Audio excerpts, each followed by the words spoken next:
project, I started with Let's Resin epoxy resin, mixed it up, and also used a 6.5 by 6.5 inch heart mold that I had found on Temu. You can also get this on Amazon.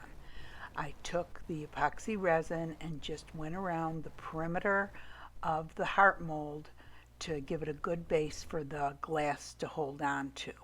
The glass that I'm using for this project is Ashland Decorative Filler.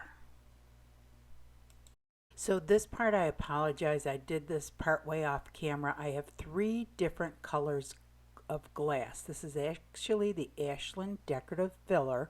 First I have red that you can see in the bottom right that I had spray painted with the red TAMIYA translucent spray paint, and I also have pink that I had sprayed pink with an actual opaque spray paint, and then I used the regular silver reflective, and I mixed all 3 of them together in one cup. And this is the silver reflective, and the other 2, the pink and the red, were just spray painted, so they still have the reflective silver qualities. So I just go ahead and I mix all 3 of the colors of glass in a cup together to use for this project. And then I just start sprinkling it into the mold on top of the resin that I've already poured. I've made a mistake with this, and you'll see in a minute.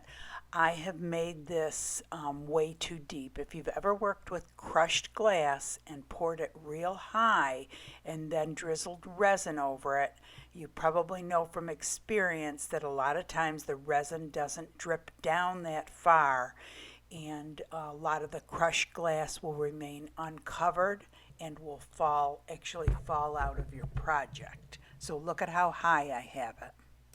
Next, I start drizzling resin over it, and that's when I realize this is not going to get all the way down into there.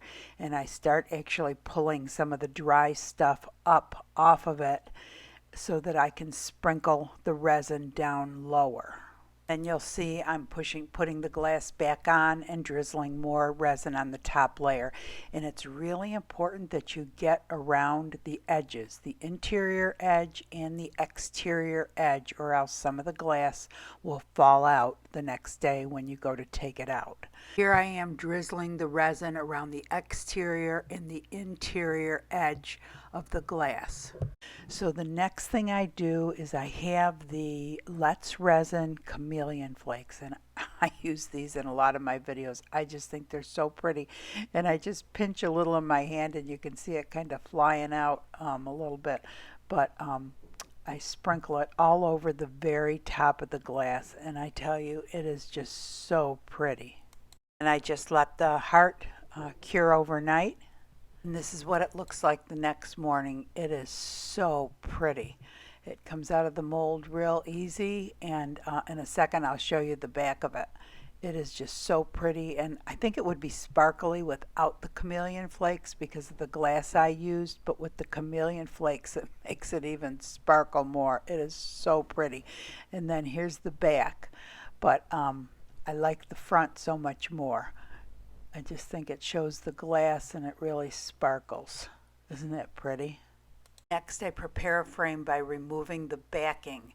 And with this, I'm using a heat gun, and it releases the glue. It heats up the glue, and it makes it real easy to take the backing off, and then you don't end up having to scrub it or whatnot. And that's the thing that I struggle with the most, is the backings to the projects to make them look nice. And I don't sell any of my artwork, so I don't probably worry as much as most of you do, but this really makes it a lot easier using the heat gun. You just have to be real careful not to burn yourself. And this is a simple diffuser. It gets real hot. This, I was unable to get the glass out of it, so I did tape up the entire front of the glass and then spray painted it red. And then after that had dried, I removed all that tape and then flipped it over and put painter's tape around the perimeter of the back as an extra precaution against resin leaks. There's some cardboard around the perimeter that's holding the glass in place real snug, but I just wanted to make sure the resin didn't leak through. So again, it's ready for resin, and the resin I'm using for this project again is the Let's Resin epoxy resin. After I mix it up, I dump it on top of the glass and I use the spoon to spread it out. I do push it up into the corners and around the edges, although they say resin is self-leveling. It does need some help moving it around. It is important that you have your project Particular on a resin level has no surface. odor, no VOCs. It is a work time of 40 to 50 minutes, working temperature 75 to 85 degrees Fahrenheit. If you're using it for molds, there's an 8 to 24 hour demold time, depending on the size of your project, and it's fully cured in 2 to 3 days. The maximum heat resistance of fully cured resin, if you're using it for like a coaster, is 160 degrees Fahrenheit. So once I'm done with the project, I always come back every 15 minutes to check for glass placement, to check for bubbles, and retorch if I need to. I use a toothpick to get any sediment out. So once I get all the bubbles out of this, I take my little heart that I had made and just set it on it. And like I said, come back every 15 minutes to check on it. Hey everyone. So I just love this mold. This is so cute. I got this on, I think I got it on Temu, but you can also get it on Amazon. And oh geez, now that I'm looking at it, I think I put the heart down too far. Maybe it's the way I'm holding it. I have the worst time with centering stuff. Usually it's from left to right, but now it's up and down. But I'm sure you guys could do a better job. Anyway, look at this glass up close. Isn't that pretty and sparkly? And the glass is sparkly to begin with, but the chameleon flakes really make it look pretty. So the glass I used is the Ashland decorative filler. I'm sure you've seen this a million times up at Michael's, and it was colored with a red translucent spray paint and a pink opaque spray paint, I believe. And then I mixed it also with the regular silver reflective. And it just, the three of them mixed together look so pretty. And this is what they look like in the cup. That's what I have left of them. Real pretty. And this mold here is actually a candy dish. But like we did the Dollar Tree wreaths and just put it around the edges, that's what I did with this. So if you were to fill it up all the way with resin, this is what it would look like. And this would be pretty like that. You could put that on canvas or something too, but this is supposed to be like a dish, or I think they might call it a tray. It's a little small for a tray. But anyway, I thought that was really cool.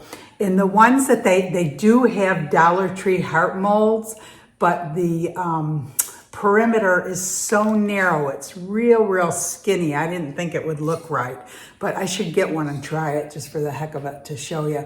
But anyway, this is a really cool mold. I think it's like 6.5 by 6.5. I think it's a little over $3 on Temu and a little over $6 on Amazon. And anyway, I thought it was real pretty. And what else was I going to tell you about this? So, the chameleon flakes. Yeah, so at the very end, I just sprinkled some chameleon flakes.